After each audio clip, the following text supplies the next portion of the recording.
Introduction to the Ielts test. Background.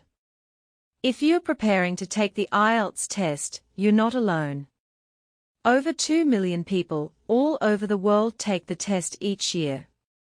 A knowledge of English is increasingly important for people who want to enter the higher education or work in countries where English is the first language, and Ielts is widely recognized by universities and colleges, professional bodies, employers, immigration authorities, and other government agencies. Academic and general training tests. There are two versions of Ielts, academic and general training or GT. When you enroll, you can choose which version you want to take. You should take Ielts academic if you want to study in higher education, for example, on an undergraduate or postgraduate course at a university where the teaching is in English. You should take the general training version if you intend to live and work in an English-speaking country and need to show the migration authorities that you have the required level of English. Your teacher can advise you on the version which is appropriate for you, or you can contact the organization you intend to apply to and find out which one they require. The test.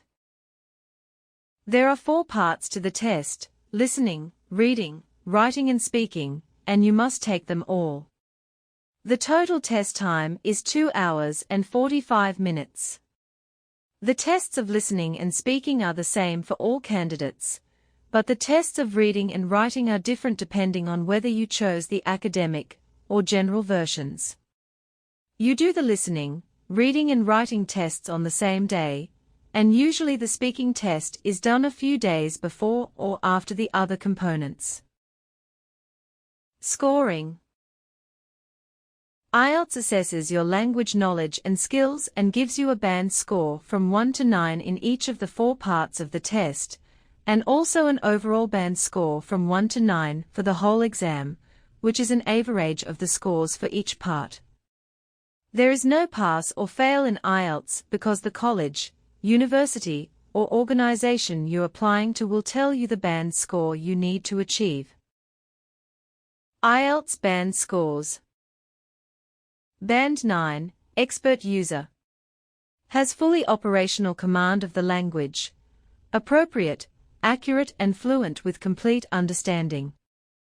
Band 8, Very Good User. Has fully operational command of the language with only occasional unsystematic inaccuracies and inappropriacies. Misunderstandings may occur in unfamiliar situations. Handles complex detailed argumentation well. Band 7, Good User. Has operational command of the language, though with occasional inaccuracies, inappropriacies, and misunderstandings in some situations. Generally handles complex language well and understands detailed reasoning. Band 6, Competent User. Has generally effective command of the language despite some inaccuracies, inappropriacies, and misunderstandings. Can use and understand fairly complex language, particularly in familiar situations. Band 5, Modest User. Has partial command of the language, coping with overall meaning in most situations, though is likely to make many mistakes. Should be able to handle basic communication in own field. Band 4, Limited User. Basic competence is limited to familiar situations. Has frequent problems in understanding and expression. Is not able to use complex language. Band 3, Extremely Limited User conveys and understands only general meaning in very familiar situations. Frequent breakdowns in communication occur. Band 2, Intermittent User. No real communication is possible except for the most basic information using isolated words or short formulae in familiar situations, and to meet immediate needs. Has great difficulty understanding spoken and written English. Band 1, Non-User. Essentially has no ability to use the language beyond possibly a few isolated words. Band 0. Did not attempt the test. No accessible information provided. Preview test. Now turn to Section 1. You will hear a telephone conversation between the accommodation officer at a university and a student. First, you have some time to look at questions 1 to 3.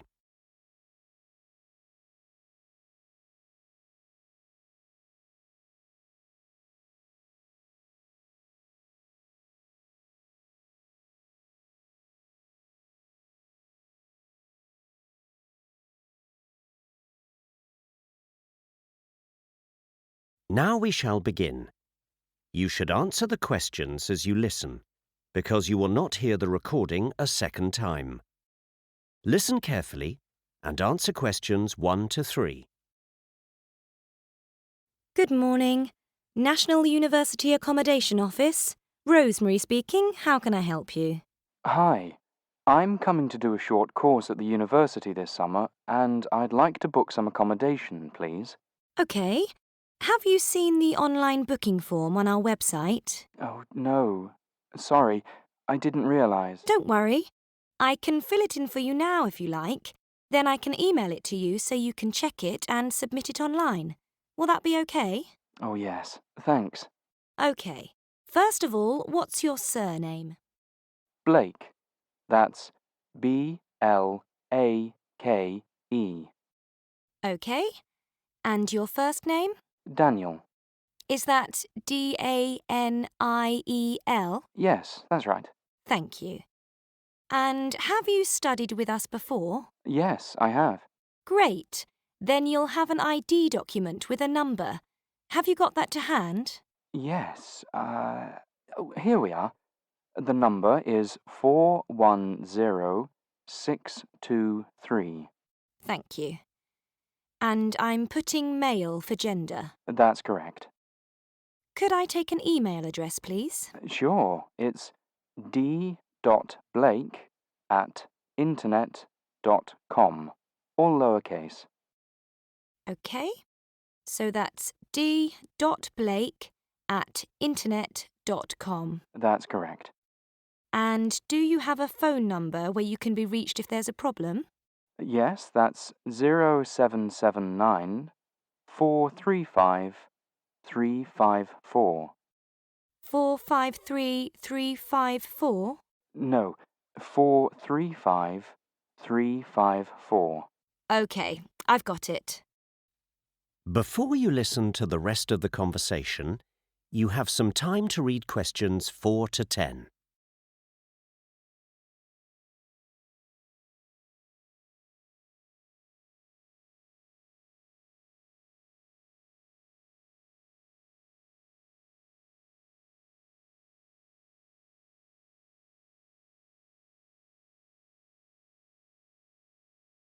Now listen and answer questions 4 to 10.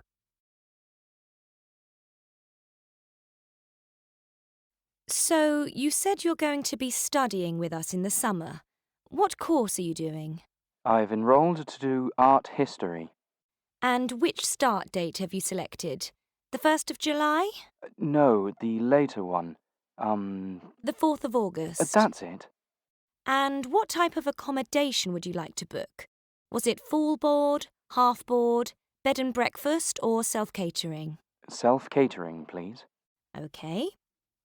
And did you want a single room or a shared room? Oh, I hadn't thought about that, really. Is there a difference in price? Yes. The shared room is much cheaper, but I can't guarantee who you'd be sharing with at this stage. I see. No, I don't want to share. Let's say single. I can see the prices here in the prospectus. It's not too expensive. Good. And you'll see you can also pay extra for a private bathroom if you want. Ah, yes. That sounds like a good idea. So shall I put private? You can always change it before you send the form in if you have second thoughts. Yes. OK, let's do that. And finally, Daniel, will you need a parking place? Oh, yes, please. I need to put here the type of vehicle, just whether it's a bicycle, a motorbike, or a car. Yes, it's for a car. OK, well, that's all. I'll email you this now and you can check it and send it in with your deposit. Thanks. Did you want to pay £50 or £100 as your initial deposit? Oh, 100, please. Thank you. A credit card payment will be prompted when you submit the form. OK. Is there anything else I can help you with? No, that's all. Thank you very much. My pleasure. Goodbye. Now turn to Section 2. You will hear a restaurant manager giving a briefing to new staff. First, you have some time to look at questions 11 to 16.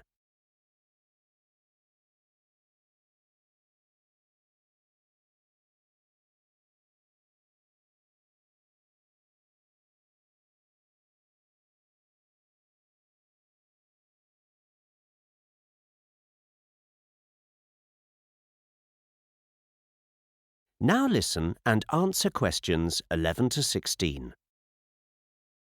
OK. So it's really good that the three of you are starting today.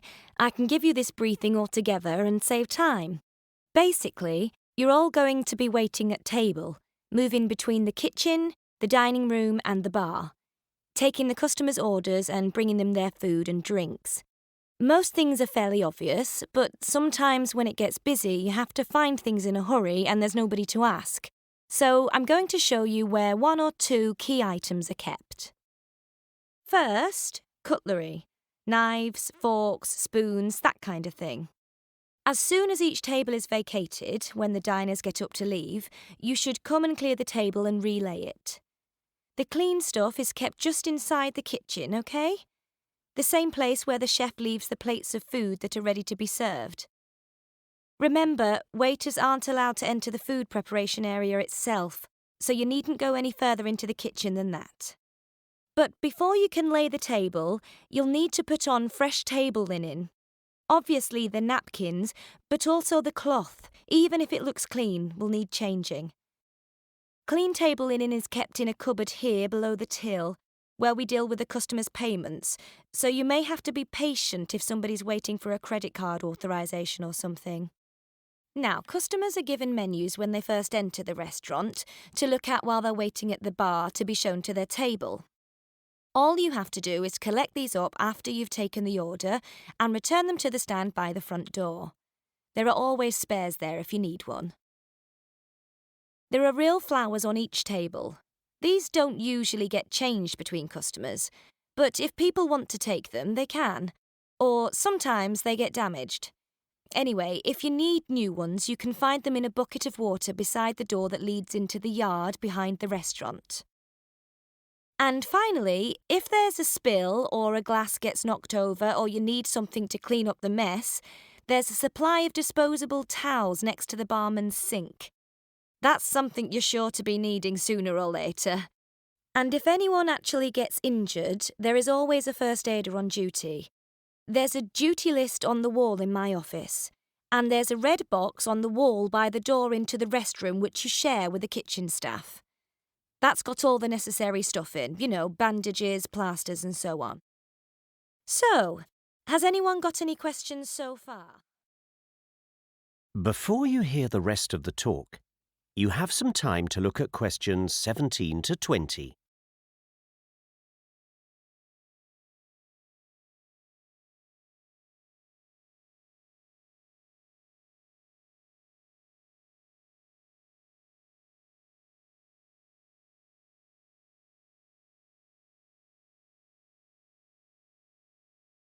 Now listen and answer questions 17 to 20. And now, just a word about complaints. Ideally, we don't get any, but sometimes things can go wrong, and sometimes you also get difficult customers. Anyway, as the waiter, you will often be the person who gets to hear the complaint first. It's important not to respond, however, but to refer the complaint to the responsible person who will deal with it. As manager, I like to hear about all complaints, but I don't need to be directly involved in minor ones. If, for example, customers complain when they first enter the restaurant, perhaps they don't like their table or they're kept waiting too long, then there's no need to call me. This is something the head waiter will deal with. When it comes to the food itself, however, particular dishes that people don't like or whatever, there's a need to be cautious.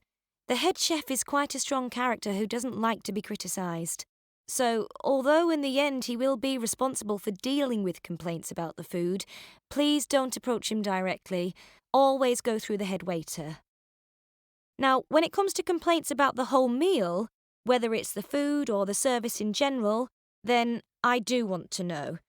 The head chef and the head waiter will be involved in sorting out the problem, but I want to speak to the customers myself and find out what's gone wrong and offer them a free meal or a discount. Finally, if the customer has already paid and then complains about anything, then this is something only the manager can sort out because it could be a refund, perhaps on a credit card, and this will need authorisation. I'm generally in my office if I'm not actually in the dining room, so don't hesitate to call me. So, if there are no further questions... Now turn to Section 3. You will hear two students talking about a research project they have to do together.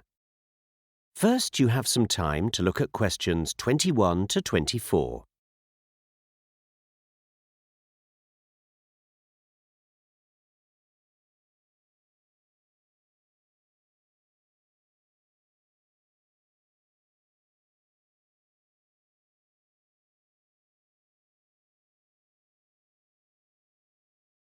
Now listen and answer questions 21 to 24.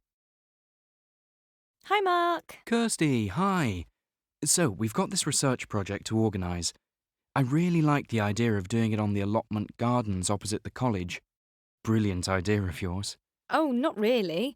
I walk past there every day and see people working on little plots of land, growing their own food, and I thought it'd be interesting to find out more about it. Great.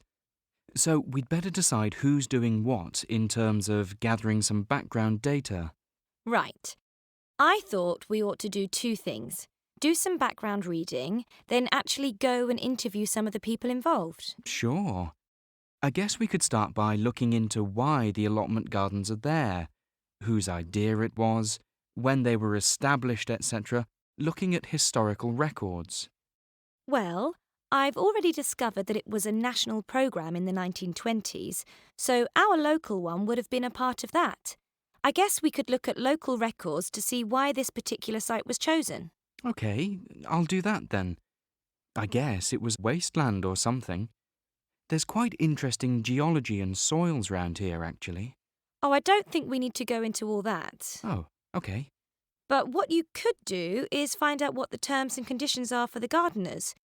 Do they pay rent? Do they have a contract, etc.? Well, I think you can ask them that. We don't need to research it ourselves. Yes, you're right. But I did read a newspaper report that said the site was under threat of development. You know, somebody wants to build housing there. Really? Now that is interesting. I could look to see whether anyone's applied for permission to the local council's planning office. Exactly. OK, great.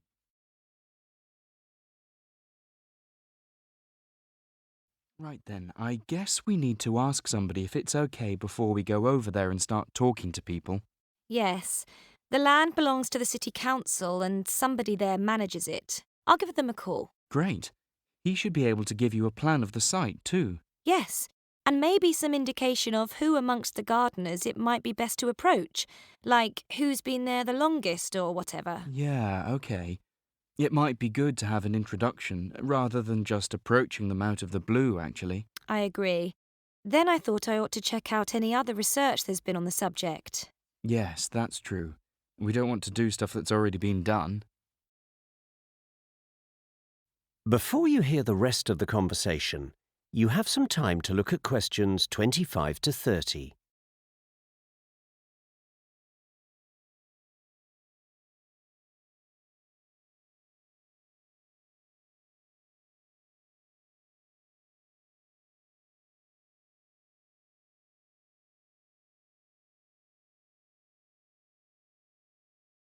Now listen and answer questions 25 to 30.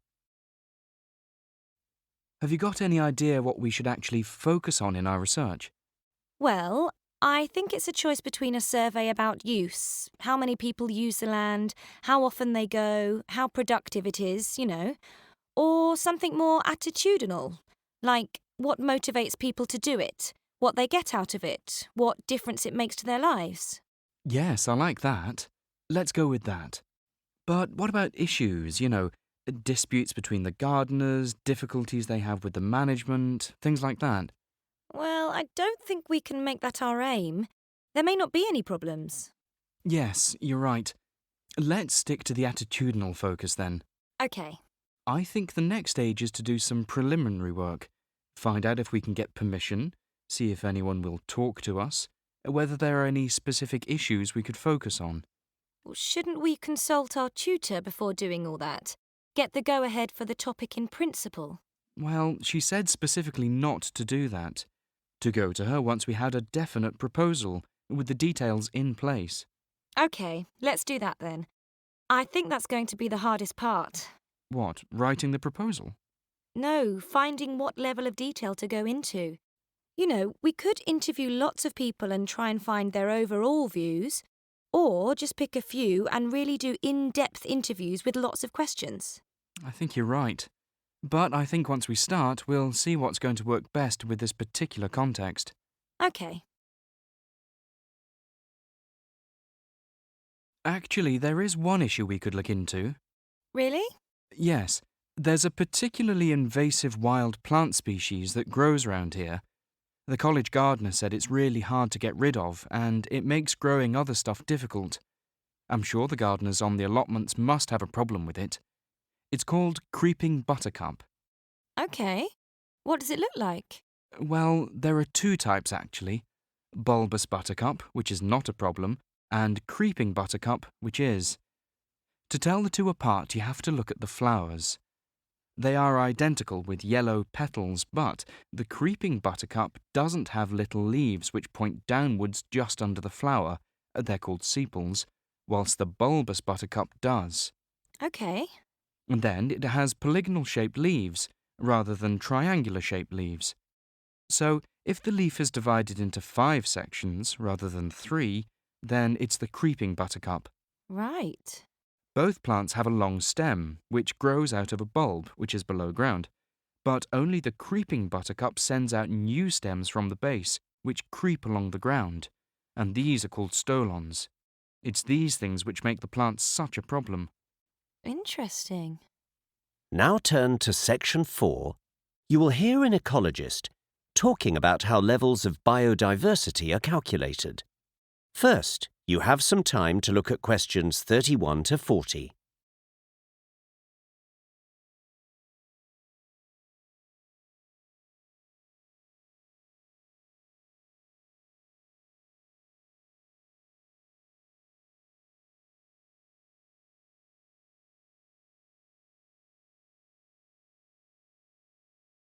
Now listen and answer questions 31 to 40. Today, I'm going to be talking about the work of scientists who have the job of trying to calculate the level of biodiversity in rainforest areas, particularly in those places where only small areas of forest remain, surrounded by land which has been cleared for human exploitation, usually farming. It is well known that deforestation has a directly detrimental effect on many species of animals by destroying their habitats. However, in all of these ecosystems across the world, the wildlife that remains, even in pristine, untouched habitat, is under threat due to the effects of a process known as fragmentation, in which one large forest gets broken up into many smaller areas. This is very bad news for wildlife for many reasons. Firstly, small areas of rainforest don't have the same volume of vegetation as larger areas, and so provide less of the food, in particular fruit, needed to support complex ecosystems. This means it can support fewer plant-eating animals, and even fewer of the large animals which prey on them. Secondly, Large animals need large territories, but they also need access to the territories of other populations of their own species. Unfortunately for many species of land animal, a piece of forest a kilometre away on the other side of a cattle farm may as well be on the other side of the world because it can't cross the farmland. This leads to a reduction in genetic diversity. Finally, another problem occurs when a large proportion of a rainforest habitat is bordering farmland. This is known as the edge effect. Farming practices change the quality of the habitat where it meets the forest, affecting the amount of light and shade and the temperature. Evidence of this can be found in poor tree growth and the absence of many animal species up to 100 metres in from the forest edge. Additionally, rainforest bordering farmland is more likely to attract hunting parties. Often, it is the biggest species that are absent in these small areas of rainforest. Large grazing mammals, which need a lot of land and vegetation, like elephants, or those at the top of their food chain, like lions. However, small animals are also vulnerable, especially if they rely on a very specific diet. Indeed, many of the most endangered species in the world are small animals that live a fragile existence.